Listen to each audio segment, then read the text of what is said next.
नमस्कार, मी हवामान अभ्यासक अनिल राज मुलगे, राहणार मुलगेमळा, बार्शी, जिल्हा सोलापूर. दिनांक 29 जुलै.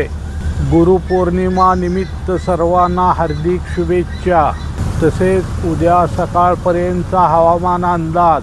आज कमी दाबाचे क्षेत्र ओरिसा राज्यात आले असून ते उद्यापर्यंत छत्तीसगड राज्यातून आपल्या गोंदिया या जिल्ह्यातून मध्य प्रदेशकडे जाऊन नंतर ते पश्चिम उत्तर दिशेत सरकत दिनांक 1 ऑगस्टपर्यंत राजस्थानकडे जाण्याची शक्यता राहील.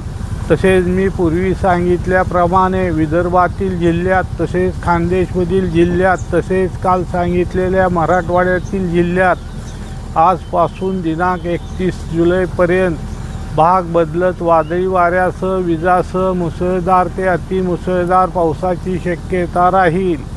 काही ठिकाणी अतिवृष्टी सदृश्य पाऊस पडण्याची शक्यता राहील. त्यामुळे नदी नाल्यांना पूर येईल. सदर या काळात काही ठिकाणी विजा पडण्याची पण शक्यता राहील.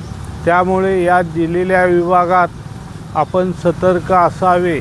तसेच आज नांदेड जिल्ह्याचा पूर्व भाग तसेच चंद्रपूर, गडचिरोली, गोंदिया, भंडारा, नागपूर, वर्धा, अमरावती, अकोला, वाशिम, यवतमाळ तसेच बुलढाणा जिल्ह्याचा उत्तर भाग, जळगाव जिल्ह्याचा पूर्व भाग या दिलेल्या जिल्ह्यात किंवा दिलेल्या भागात वादळी वाऱ्यासह विजासह मुसळधार ते अतिमुसळधार पाऊस पडण्याची शक्यता राहील.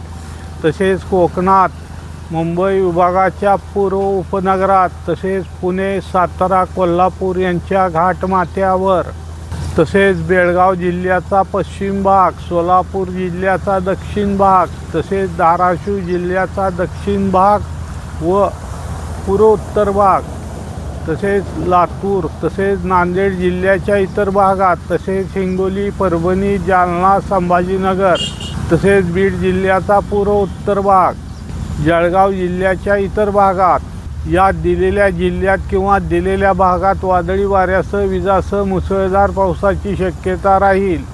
तसेच पुणे, सातारा, कोल्हापूर, बेळगाव या जिल्ह्यांच्या इतर भागात तसेच सोलापूर, धाराशिव, बीड, बुलढाणा या जिल्ह्याच्या इतर भागात तसेच मुंबई विभागाचा पूर्व भाग सोडून इतर भागात तसेच डहाणू, पालघर, नाशिक तसेच नंदुरबार जिल्ह्याचा पूर्व उत्तर भाग तसेच धुळे जिल्ह्याचा पश्चिम भाग या दिलेल्या जिल्ह्यात किंवा दिलेल्या भागात काही ठिकाणी मध्यम ते मुसळधार पावसाची शक्यता राहील.